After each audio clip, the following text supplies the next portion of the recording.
ராணிப்பேட்டை அருகே விசி மோட்டூர் பகுதியில் விஷவாயு தாக்கி 4 தொழிலாளர்களுக்கு மயக்கம் ஏற்பட்டுள்ளதாக தெரிகிறது.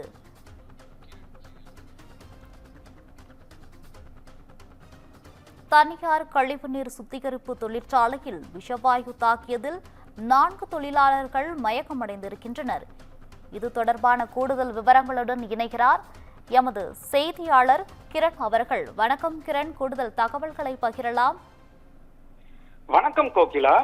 ராணிப்பேட்டை அடுத்த விசி மோட்டூர் பகுதியில் தனியார் கழிவுநீர் சுத்திகரிப்பு ஆலை இயங்கி வருகிறது. இந்த ஆலைக்கு சொந்தமான பைப் லைனில் உடைப்பு ஏற்பட்டதாகவும் இதனை சீர் செய்ய ஏழுமலை, சாந்தகுமார், ரமேஷ், இடிகார் என்கின்ற 4 தொழிலாளர்கள் பைப் லைனில் அருகில் உள்ள கழிவுநீர் தொட்டியில் இறங்கி பணியில் ஈடுபட்ட போது 4 பேர் திடீரென அலறல் சத்தம் கேட்டு அருகில் இருந்தவர்கள் ஓடி வந்து பார்த்தபோது 4 பேரும் கழிவுநீர் தொட்டியில் விழுந்துள்ளதாக தெரிகிறது. அதனைத் தொடர்ந்து ராணிப்பேட்டை தீயணைப்பு துறையினருக்கு தகவல் அளிக்கப்பட்டு சம்பவ இடத்திற்கு விரைந்து வந்த தீயணைப்பு துறையினர் 4 பேரையும் உடனடியாக மீட்டு முதற்கட்டமாக தண்ணீரை கொண்டு 4 பேரை சுத்தப்படுத்தி அதன் பின்னர் 108 ஆம்புலன்ஸ் வாகனம் மூலமாக அருகில் உள்ள வாலாஜாப்பேட்டை அரசு மருத்துவமனைக்கு அழைத்து செல்லப்பட்டனர்.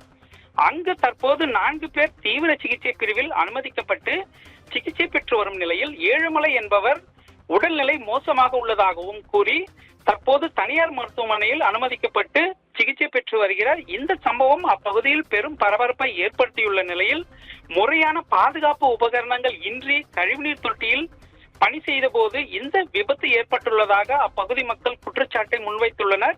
இந்த சம்பவம் குறித்து வாலாஜாப்பேட்டை காவல்துறையினர் வழக்கு பதிவு செய்து விசாரணை மேற்கொண்டுள்ளனர்.